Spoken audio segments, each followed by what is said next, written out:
So, there you are. It's a nice, warm morning. You're enjoying reading some news, replying to some text messages, checking out Facebook, all while operating a motor vehicle driving 80 miles an hour down the road. That's what most Americans do. All of a sudden, in the back of your mind, this strange question pops up. What are those strange red and blue lights? What is that? And then you realize, oh, I'm getting pulled over. I've got to stop what I'm doing and get over to the side of the road. So what do? You immediately swerve into the far right lane, you pull over the shoulder, and you come to an abrupt stop. And that's when your heart sinks. Your pulse quickens. Palms get sweaty. You start thinking of all these wild excuses. My God, I'm going to get a ticket. That's pretty much how traffic stops go for most Americans. Everybody is afraid of the police, or the 5-0, or the popo, however you want to call us, right? Everybody gets intimidated by a traffic stop because they don't understand. The Bureau of Justice Statistics states that 44% of face-to-face contacts with most Americans and the police occur because of a traffic stop. Half of those traffic stops result in the driver being issued a traffic ticket. So with that in mind, people ask me all the time, what's the best way to get out of a traffic ticket? How can I prevent myself from getting a $200-300 ticket? Well, I'll tell you now, there is no magic trick to this. But there are some things that will help you along the way. First and foremost, everybody breaks the law. There are so many traffic laws that it's almost impossible to operate a motor vehicle without breaking the law. Everybody speeds. It happens. Cops speed. Don't let any cop tell you that they don't speed, because we do. When you do get pulled over, the number one thing you need to keep in mind is be considerate. That will go so far in getting you out of a ticket, it's not even funny. To be considerate, consider your stop location. If you're on the highway and you get pulled over, slowly merge to the far right lane, pull over to the side of the shoulder, and initiate your hazards.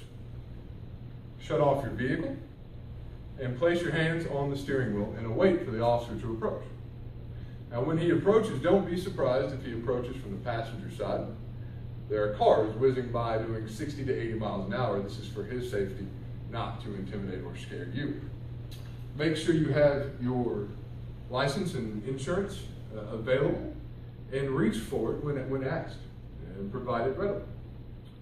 Second thing, if you are on a city road and you get pulled over, please do not stop in the middle of that city road and prevent traffic from flowing around you.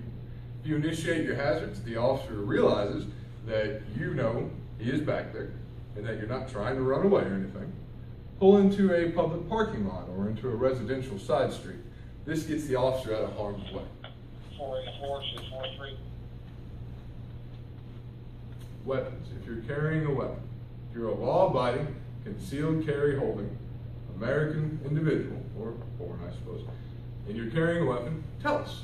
One, it's the law, and two, we're not going to be terribly upset about it. We're not going to harass you about it. You just tell us. We'll be happy with that. Windows on your vehicle. A lot of people don't do this, but it goes a long way with officers. Roll your windows down. The reason why I say that is that's for officer safety. Most Americans don't want to do a police officer any harm. But unfortunately, there are those people out there who do. We have to train for those situations.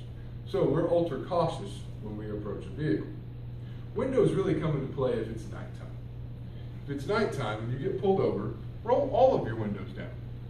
Again, this is for officer safety, not for us to illegally search your vehicle. One other thing you can do at nighttime to really help yourself is to turn on the interior lights in your vehicle. Almost nobody does that, but it will go a long way for that officer. So again, I say there is no magic trick to getting out of a ticket. But also understand there's a thing called officer discretion. So it's up to the officer when he pulls you over whether or not he gives you a traffic ticket, in most cases. Officer discretion is really determined by your attitude during the traffic stop. Somebody once told me you can't talk your way out of a ticket, but you can easily talk your way into a ticket. And this certainly proves to be the case most times. Understand that cops are people too, right? We have bad days. We may have just came from an incident where a small child was severely injured, or there was a bad domestic where a young woman got beat up. Okay? We have to transition from that to dealing with a traffic stop. So again, be considerate. Mindful of your stop location. Be courteous in speaking with the officer. Don't lie and don't make up wild stories or excuses. And remember, everyone breaks the law. It's inevitable, you're going to get pulled over. So in short, when those red and blue lights come on behind you, just pay attention to what you're doing and be a courteous individual. That's the best information that there is to getting out of a traffic ticket.